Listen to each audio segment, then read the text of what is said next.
3, 2, 1. This is Chargers Unleashed podcast.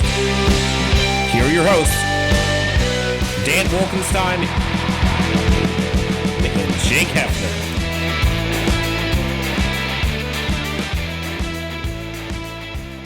Welcome to another edition of Chargers Unleashed. Jake Hefner and Dan Wolkenstein here with you from the LA Football Network. Today's show, of course, is being brought to you by UFC Fit and Temecula, Charger Bolt Family, and Bet Online. If this is your first time tuning into the show, you can, of course, hit that like and subscribe button on YouTube. Follow us on Facebook, Twitter, Instagram, Spotify, and Apple Podcasts. Dan Wolkenstein, as I said this past Saturday, it's this much closer, man. It's this much closer. We got rookies that actually come to camp tomorrow, or technically when this show broadcasts, it'll probably be the day of. So technically Tuesday is when they arrive.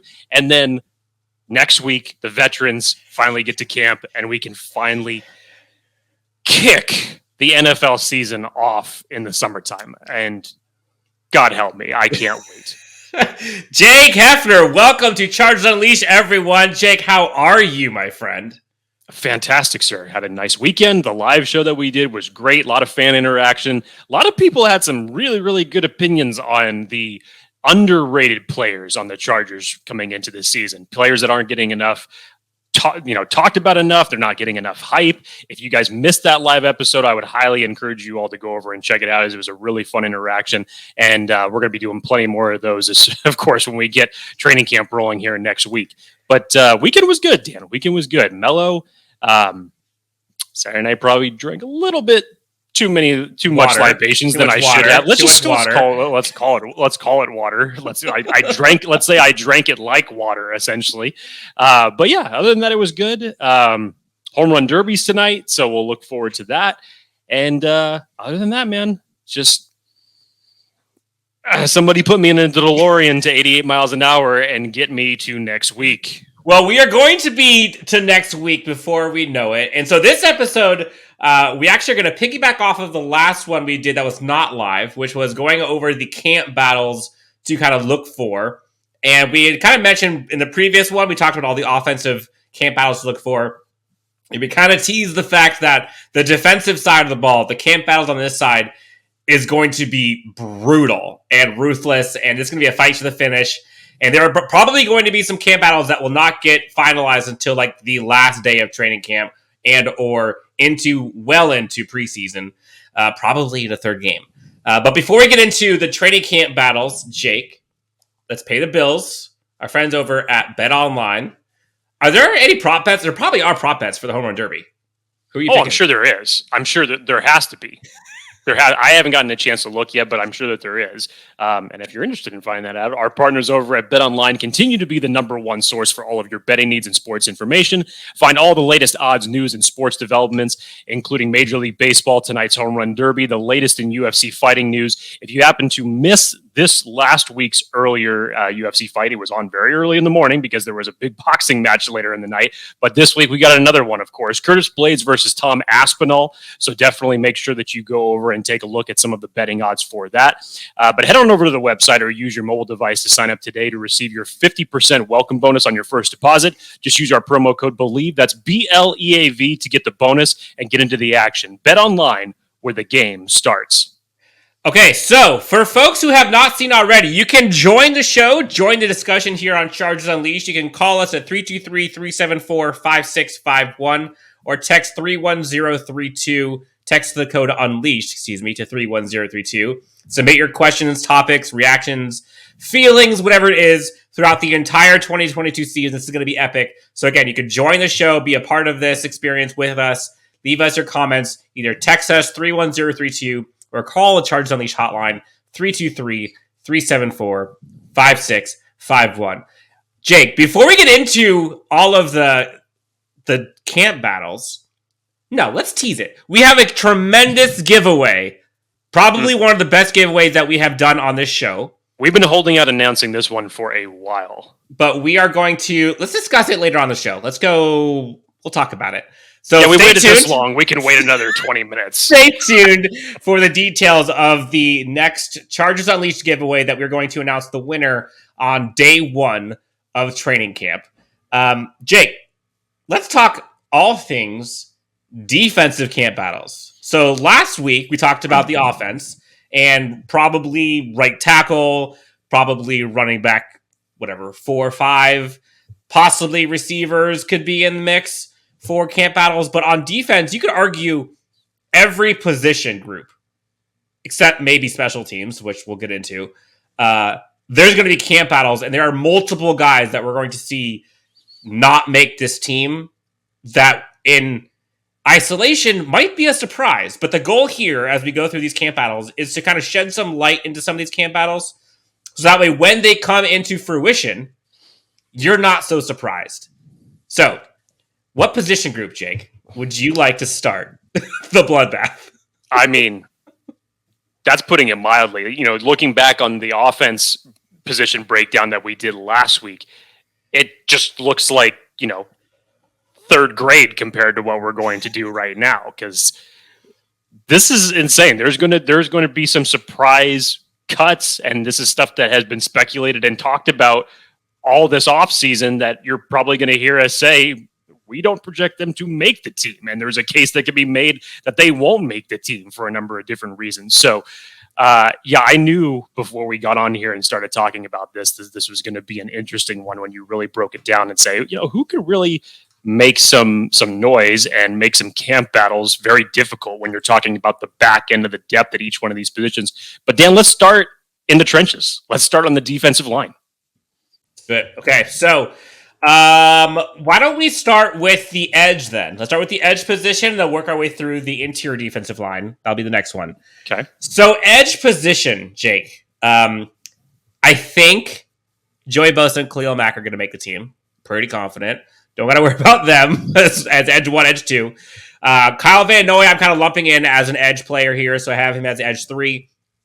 And then Chris Rumpf, I think, is solidified into edge 4. I guess there could be a possibility for an edge 5. And then, in my opinion, the only one that arguably could have a chance at that, people might think Emeka Egbule might be that guy, but to me, it's Jamal Davis. And I don't know if they're going to keep 5.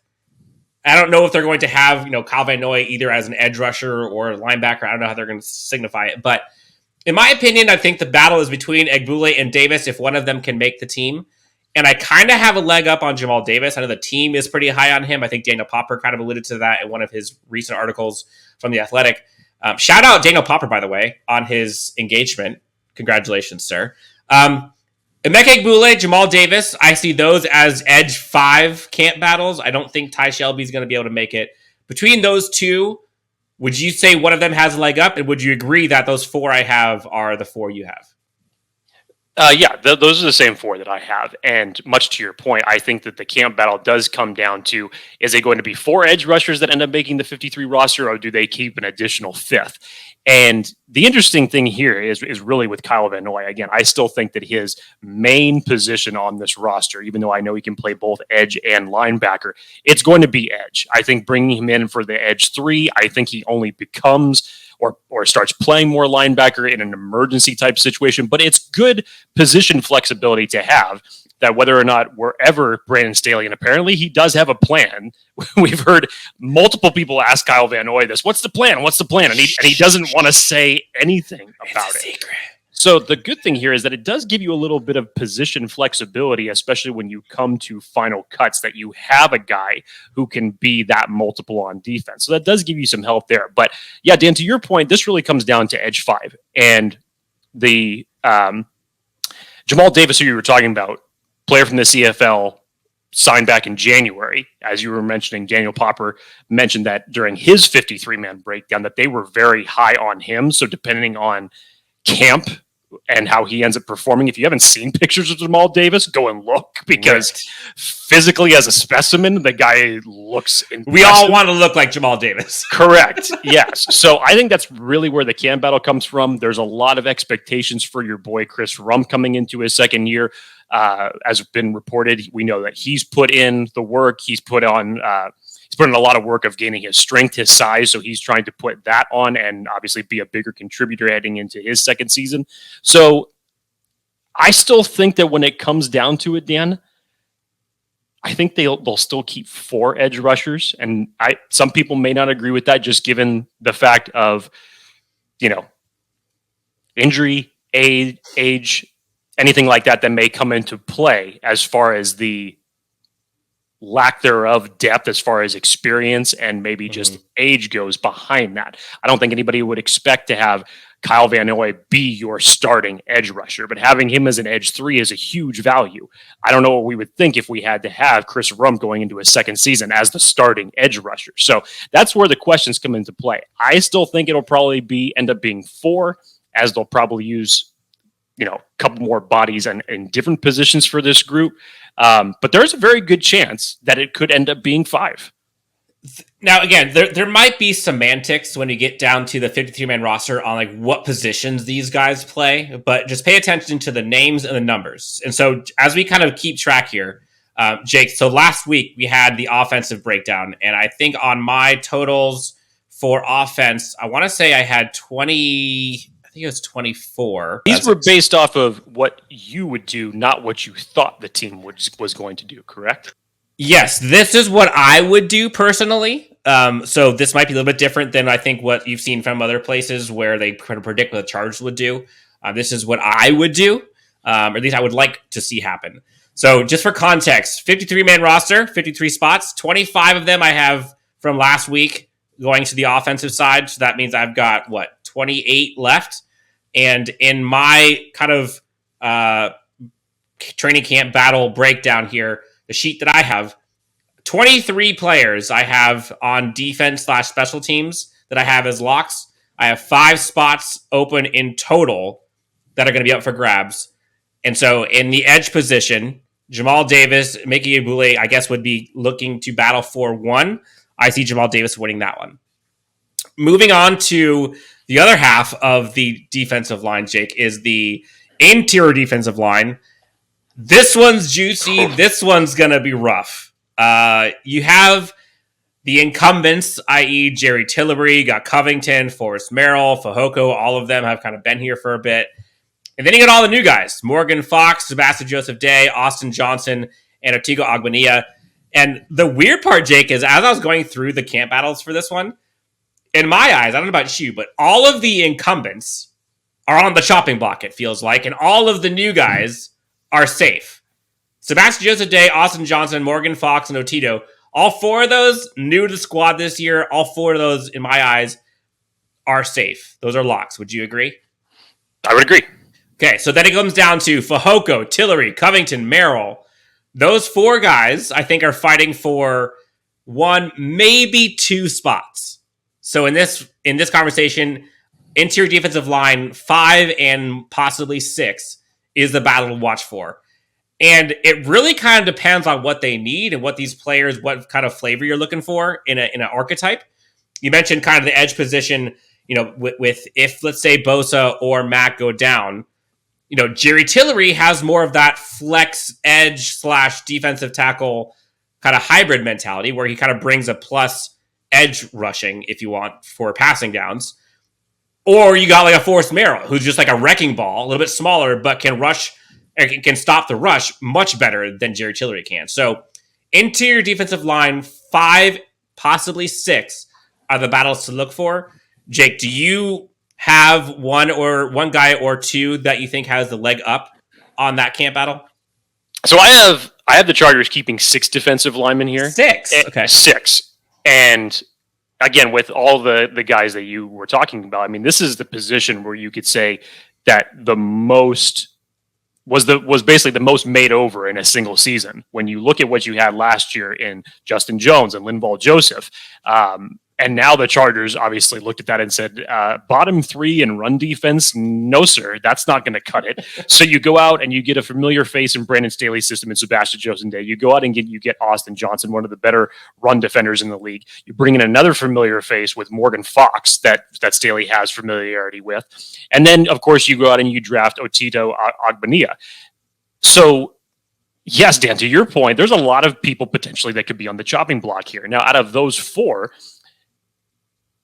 I agree with you, yes, that they are locks. I would put Brennan Fehoko as one of the other ones that's making this final cuts of the roster, because when you really break it down, and we mentioned this on Saturday when we were talking about underrated players of this roster, Brendan Fehoko, out of the remaining guys that are on this roster, is one of the better run stuffing defensive linemen that you have. So I think that value and what he's gradually put into play over the last couple of years, I think is going to show value. I think he's shown his worth when he's gotten his opportunity to be in there.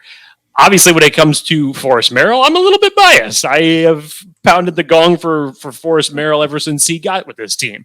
Back in the days when he was wearing number 66, we called him Bowling Ball 66. So I would love to see a guy like him have another strong preseason that like he did last year.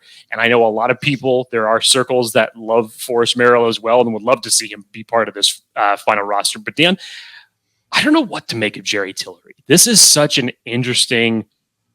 This next month and a half is going to be so interesting for him, because we already knew that the 5th year option on his contract was not being picked up. So going into this year, whether he's going to be on this Chargers roster or not come September, this will probably end up being his final year. And we're talking about a former first-round pick for the Chargers. You hear the comments that Brandon Staley made when it came to minicamp time, when he was talking about, again, paraphrasing here, but he was basically saying in so many words, Sebastian Joseph Day, Austin Johnson, those guys are established football players. Proven. Those guys are, proven football players. Jerry Tillery was not part of that sentence when he started going down the rest of the names that were on that list to him. And let's not forget, Jerry Tillery didn't even make it for the first part of mandatory minicamps either. Weird. So it's a little strange. I don't know what's going to take place. Dan, as you had mentioned, that yes, given how the Chargers defense has utilized Tillery in the past, that he does have a little bit of that flexibility between interior defensive line and edge. The biggest moment that Tillery could have stepped up and really set his footing with his defense was last year. Rotating in when Linval Joseph had injuries, when Justin Jones had injuries, and unfortunately, it just didn't end up panning out that way. And when you see guys that are at that point of the year below him in the roster having a better statistical category in run stopping percentages, that throws up some flags. And we know the way that Brandon Staley wants to construct this team to be able to not only put people in a position to win their own battles on the field, but obviously what's going to give the team overall the best chance to win. So this is one of those names, Dan, that we've talked about it for the last couple of months, that Jerry Tillery may not end up being on this 53-man roster. I won't go as far as to say that it's 100% right now, but I'll give it a 70% chance that come September, he may be part of the final cuts. 70. Okay. 70. So the way I see it is, I think there's a solid chance that there's going to be a fight for 2 spots. So that would be 6. But if it's 5 spots on the interior defensive line, then this is going to be ruthless. But in my eyes, I think Forrest Merrill's on the outside looking in. And I don't like to say that because I love him and what he brings to the team. But given how much overhaul there was on this, I kind of feel like he might be the odd man out. That should have been a wake-up call. Fehoko, Tillery, and Covington I see as the 3 players vying for either 1 or 2 spots. And, it's tough. I think if you just took the name off and just turned off all your eyes to the name and just looked at the play, I don't think there's any question that Braden Fehoko, I think, would be the first guy in between the other 2 of Tillery and Covington. As he should be. He's earned it. Jerry Tillery has kind of that, they have the investment in him, first round pick. We don't want to look bad, so maybe, but I don't think Brandon Staley cares about that. I really don't. So I think in my eyes, it's probably going to be Fehoko as the 5th one. And if there are 6, I think it probably goes to Tillery and he sneaks in by the skin of his teeth. I don't think Covington makes it, and that's purely because I think his run defense wasn't great last year. Pass rushing was horrible. And I think that this team is looking for kind of someone that would be able to kind of do the best of both worlds. And I don't think that's him. So I think that's going to turn out to be his demise. And so in my eyes, that's Jamal Davis as the edge, would be the one guy that makes it, and then in the camp battle, and then Fehoko and Tillery. But if it's between Fehoko and Tillery, Jake, who are you taking?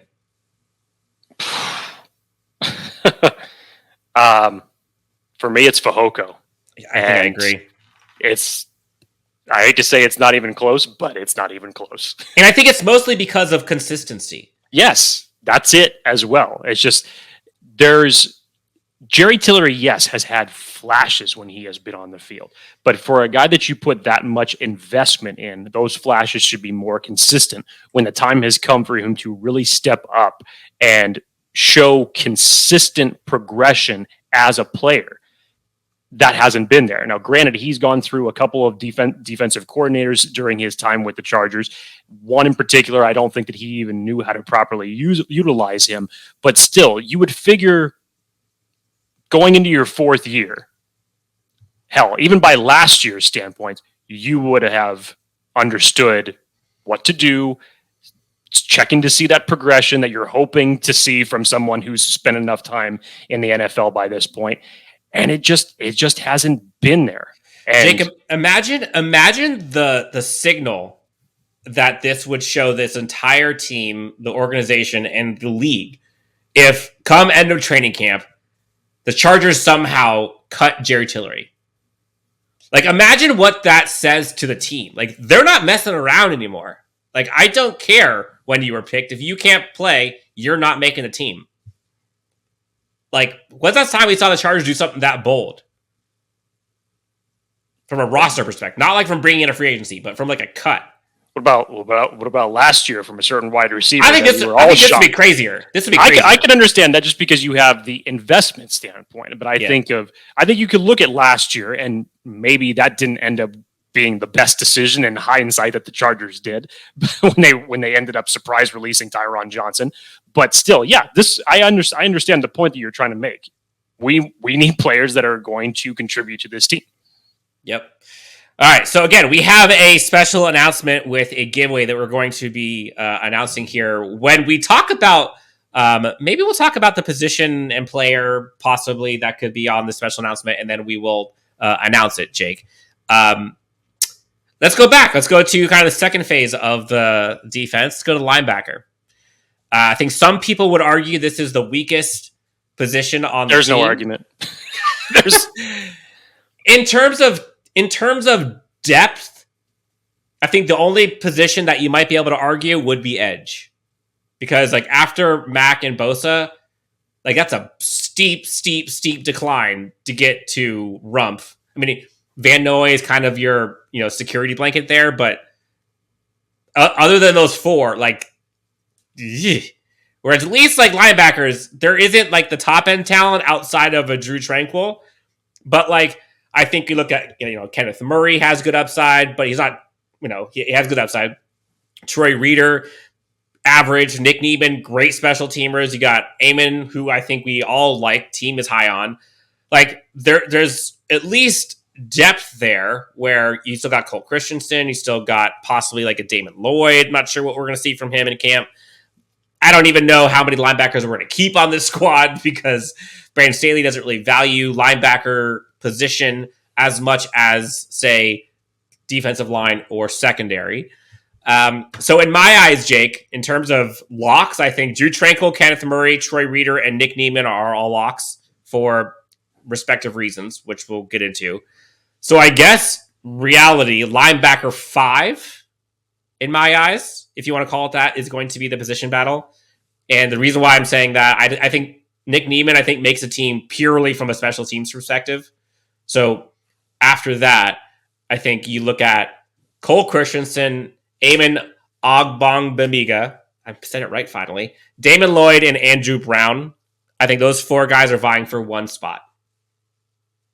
Yeah, I have him keeping 5 as well, and this is one of those positions where you're almost obligated to use more players at this position than maybe traditionally you would with only keeping 4, but it's specifically for the reasons that behind your starters in Drew Tranquil and Kenneth Murray, your depth is iffy at best. And when you're talking about 2 linebackers in particular that have had injury history since they have been in the NFL, like I said in our movie references, maximum risk. That's the name of this linebacker group.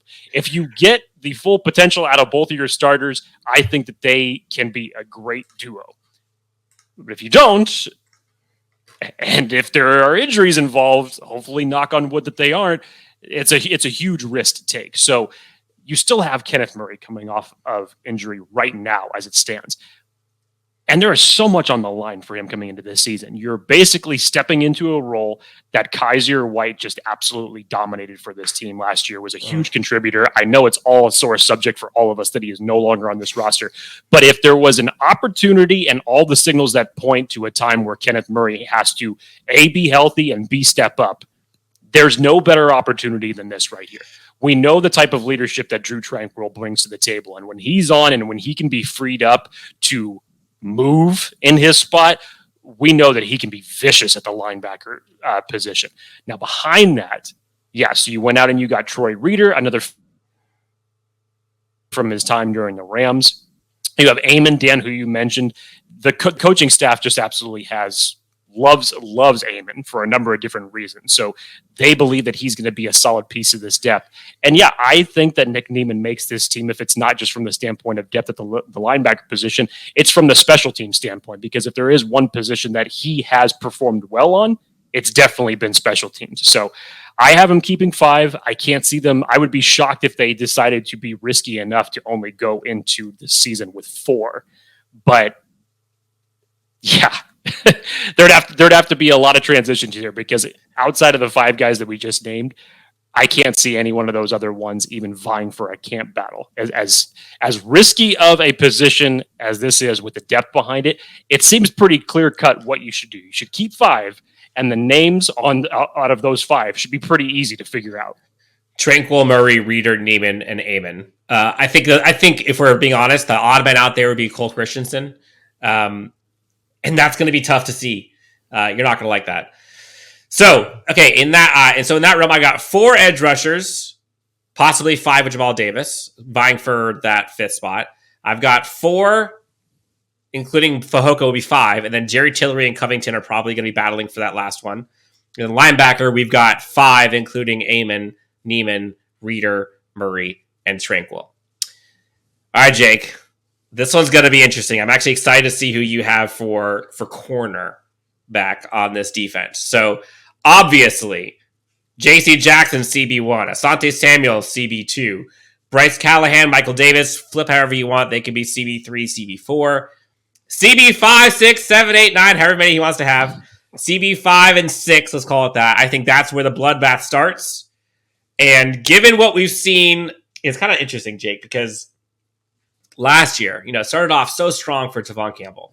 He had that scoop and score. Everyone was loving it. It was great.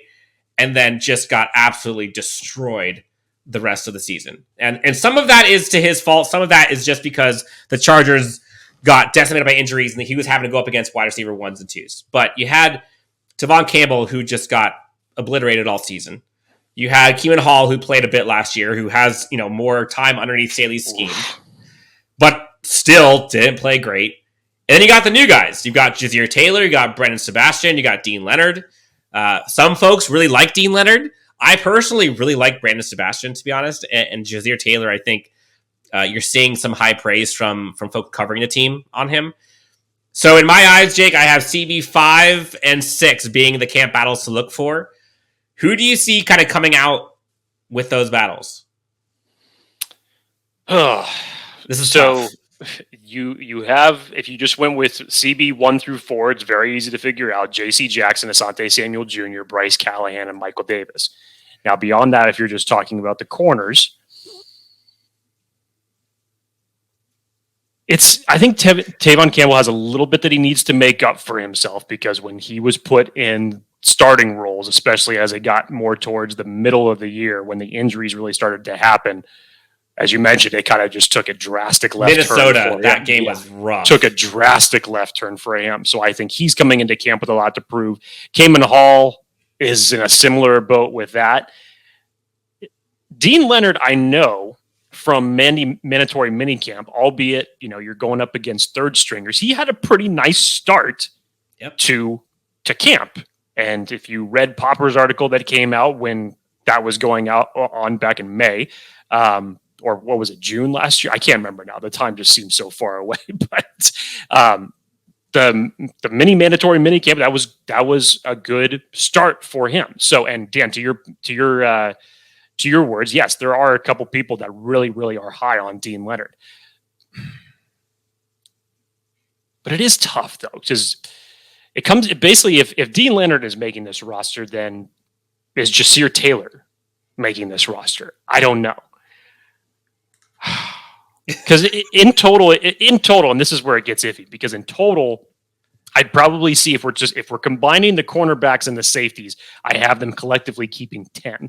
So if we're just talking about the cornerbacks here, you have your 4, CB1 through 4 that we've already named off. And then it really comes down to, is it Tavon Campbell? Is it Keeman Hall, Jasir Taylor, and Dean Leonard? There was a big case of why Taylor and Leonard were drafted this year, especially when it comes to the special teams aspect. And we know the Chargers have done a kind of a little bit of an overhaul, switching special teams coaches, hoping to improve that area coming into this season. So there may have been some input from the Chargers special teams coach that comes into making both of these selections. So they may have a leg up in that scenario. I don't know, Dan. If it's me,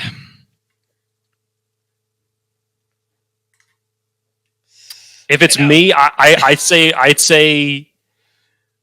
maybe you give Tavon Campbell a shot at getting one of these last 2 spots, and just based off of what we have heard thus far in mandatory minicamp, Dean Leonard may have the leg up on Jasir Taylor right now. So those are the 2 guys that I'll go with to say round out the 6 cornerbacks. Yeah, I think it's going to come down to Dean Leonard, Jasir Taylor, and Keeman Hall fighting for, or at least that's what I would like to see, fighting for 2 spots. And going for camp battles, obviously, if you just look at it in isolation, Dean Leonard, Jasir Taylor, Keeman Hall, Keeman Hall might have a little leg to stand on, or Tavon Campbell might with the experience. But I do think that Jasir Taylor does bring the special teams juice as either a gunner. So does Hall. Or as a returner, which Hall does not. And as a corner. Well, he doesn't do that, but Hall does have a good amount of contributions on the special teams, yes. Agreed. So then when you look at the camp battles, I almost put Dean Leonard, Keeman Hall, one of those guys is going to get it. And then I have Jasir Taylor or Joe Reed as the camp battle to look for. Which would you rather have? Would you rather have Joe Reed as your wide receiver kind of specialist returner, or Jasir Taylor as your secondary depth / special teams guy? See, it's an interesting question to ask, just considering, let's just say if you were to keep Joe Reed as your wide receiver 6, and if you're making the argument to say, okay, well, where's the contribution really going to come from Joe Reed? Are you going to be able to utilize him offensively more than you did 2 years ago when you scored 1 touchdown with him? Sure, and then he was essentially never heard of since then. And the fact of that I bring that up is because obviously he's already kind of going to be in his, you're not going to necessarily use him as a returner because that spot has already essentially been taken. Punt returner, you could use punt returner, wide receiver maybe. 5 as well. Yeah, he does have that flexible skill set that he could possibly master that. But that's a good question. That's actually a good breakdown when you really think about it. So in that circumstance, do you still have them keeping 6 or 7 cornerbacks if you're battling him between Reed and Taylor? It would be 6. And I think in my eyes, I probably would, just looking at possible production that you can get out of them, I think Staley's going to be able to get more out of the defense and having secondary rotation than he would need to have offense rotation and utilizing a Joe Reed. Because Joe Reed and DeAndre Carter are kind of redundant in that. Kind of. So if it was those 2, I think I would err to the side of Jasir Taylor. But I think that's what's going to come down to. I think when the front office is looking at it, which ones could they get more out of? Jasir Taylor or Joe Reed? as Brandon Staley likes to say, you can never have enough corners, and you go out and you sign 2 in free agency and you draft 2 in the draft this year. So that could be just a little sign of where they're planning on investing their time and their players. It's brutal. Okay, before we get into safeties, Jake, let's just kind of keep this easy. Kicker, punter, long snapper. Josh Harris, J.K. Scott, Dustin Hopkins. Do we have any reason to think changes? No. Right. Okay, no. So cement those. No worries. So next up, finally, Jake, we get to talk about the safety group. Derwin James, Nazir Adderley, JT Woods, Mark Webb, I have as locks. What say you? Yeah, I agree with this. Rounding out 10 total defensive backs, 4 safeties here to go along with the 6 corners that have come on the roster, just as you said, Dan. Derwin James, Nasir Adderley, JT Woods, and Mark Webb. You've heard the comments thus far from Brandon Staley about the expectations that they had, not just for Mark Webb last year before he went down with his injury, but what they have in place for him this year. So I think if we're talking about the safety group, that would leave your odd men's out are Alohi Gilman, Ben DeLuca. Who am I missing? You got Skylar Thomas, Raheem Lane. Those are the 2 guys which you don't really hear much of. But I think that the main guy would probably be Gilman. Yes. That people would probably kind of raise some eyebrows that he would not be there. Jake, now that we're on the safety, do we want to discuss? Seems like a good transition. The floor is yours, sir. The floor is mine. Oh my God. Why are you using me as the conduit for this, honestly? Well, if you could see over my right shoulder, over here, there is this beautiful blue and gold signed Derwin James jersey. But if you want to take that and throw it out of my, essentially what Dan's holding right now, throw it out of my living room and put it into yours, we are doing a special giveaway for a signed Derwin James mini helmet that we are going to be taking from now up until the point when training camp starts next week. So Dan, I believe you have the contest rules ready for that. Yeah, Jake. So for contest rules, all you have to do to win the signed Derwin James mini helmet, we'll put it on Twitter to kind of give all the official rules. But basically, you got to retweet it, you got to like it, and you got to subscribe to us on YouTube. That's all you got to do. We'll have it on Facebook, we'll have it on Instagram, and we'll have it on Twitter. Again, retweet, like the tweet, and then subscribe to us on YouTube. Signed mini helmet, Derwin James will give the official announcement on the 27th for who actually wins day 1 on training camp. So Derwin James, hopefully, maybe we can have him, maybe that day we'll see him resign, Jake. How sick would that be?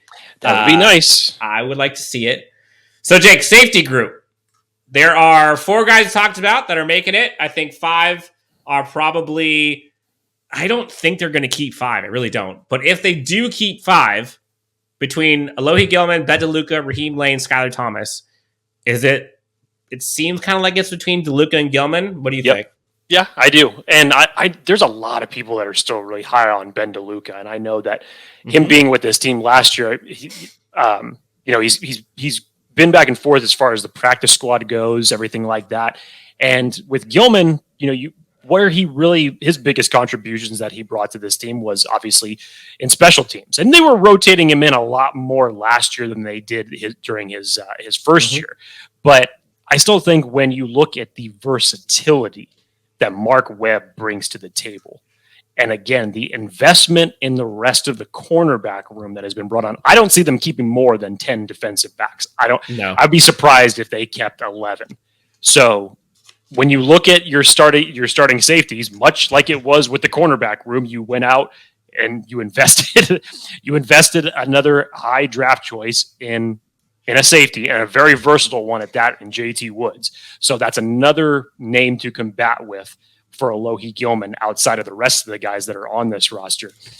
So yeah, I think I think with the safety group, this is pretty clear cut just based off of, draft investment, your players that you have and your starters. And of course, when you just look at the words that Brandon Staley and the rest of this coaching staff has said about Mark Webb, I think they have big plans for him. So I think that those 4 round out your safety group, and then whatever ends up making the practice squad after this, it could be interesting.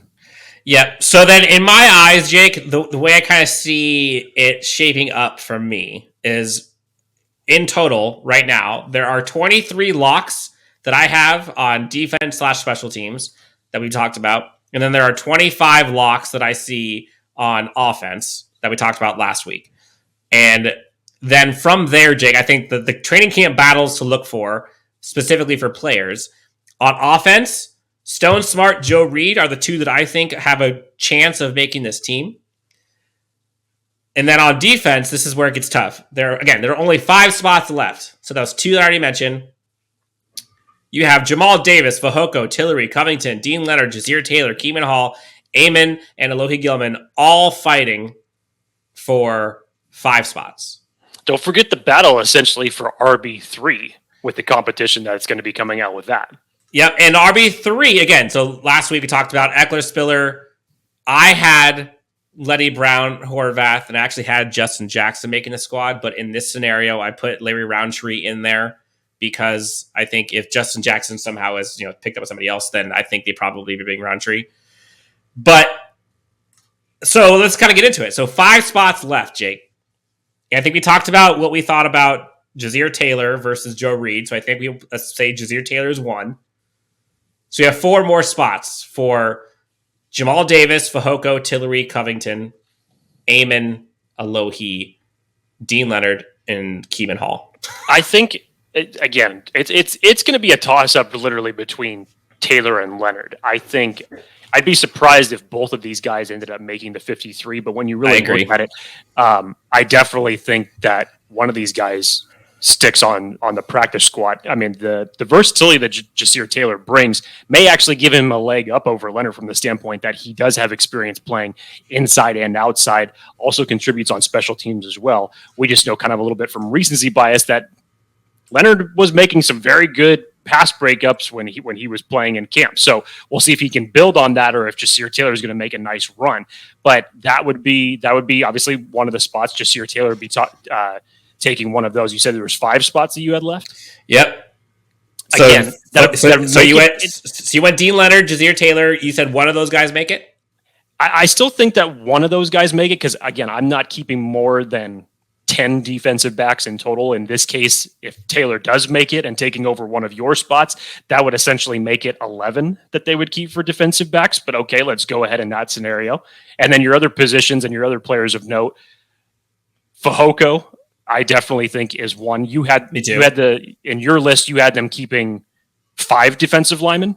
I have them keeping 5. Actually, I have them keeping 6 in and total. Who was? And tell me the 6 again. Tillery is the 6. So Tillery's Fehoko, the 6. Otito, Morgan, Austin, and Sebastian. Okay. Covington was not part of that? Covington is not part of that. I think he's odd man out. Yeah, I think when you look at the body of work that Brendan Fehoko has done, regardless of if you want to consider it a small sample size or not, I think that the consistency and the production, and you know what? Damn it, for a guy who was an undrafted free agent, he's earned his time. I think he's earned his time on this roster. So if it was me, I would be definitely keeping Fehoko over Tillery, and that would round out my 6. And your other ones are what? Then you have so are you keeping Keeman Hall or Tavon Campbell? I would say if I had the choice between the two of those, I'd probably be keeping Campbell. But again, now we're adding more to the defensive line. But I'm saying so you'd have 4. So Jackson, Samuel, Callahan, Davis is your 4 corners. Then you're adding Jazir Taylor and Tavon Campbell if you were to do 6.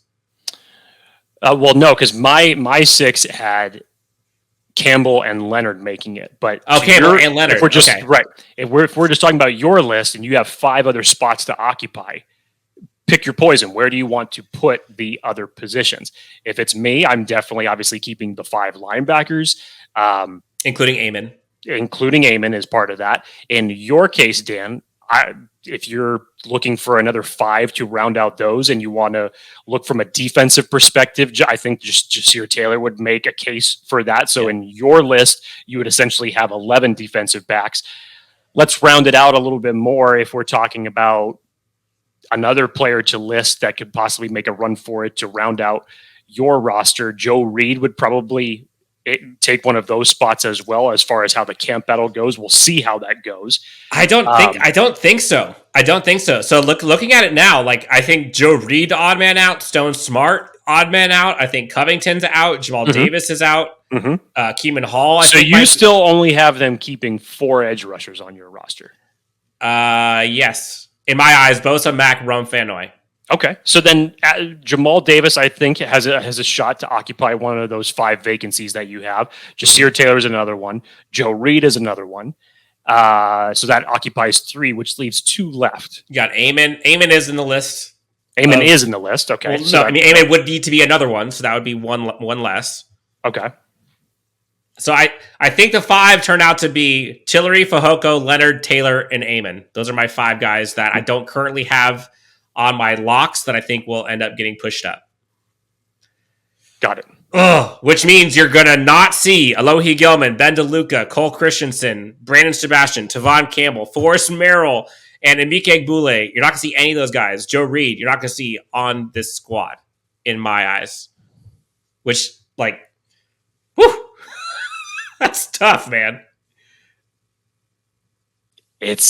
Look, we said at the top of the show that this was going to feel a hell of a lot more difficult than it was for the offensive side of the ball, and it's true because some of these could be surprises to some people. I know when we're looking at it from the Chargers lens that we know a lot about what these guys can do. Like I said, I'm not a closet Forrest Merrill fan. I pound the table for Forrest Merrill. I love Brendan Fehoko. I really hope that the Chargers coaching staff has really looked at his body of work since he's been with this team. I think he's earned a roster spot, not only just from, what he brings to the team from a player perspective, but just look at it statistically. He's brought enough to earn his way onto this roster, I think. So, yeah. It's difficult, man. It's difficult. Look, let's put it this way. It's gonna be bittersweet. Like it's gonna be great to kind of see this team kind of get a little cutthroat, if you will. But it's also gonna it's not a bad problem to have when you have this much competition. Exactly. And the fact that we're sitting here arguing about camp battles this far down the depth chart, like it's been a long time since we've been able to talk about it being that low of a again, it's still a high priority, but that low of a priority relative to the other open spots that are available. So that wraps up the training camp battles to look for. We talked about defense, special teams. We talked about the offense last week. Jake, anything else you want to tell the great friends? We already talked about the giveaway with Derwin James. Again, go ahead and go on to Twitter, Facebook, Instagram. All you got to do is subscribe to us on YouTube, retweet it on Twitter, and like, and then you're in. You can get this. This could be yours. Great little plug.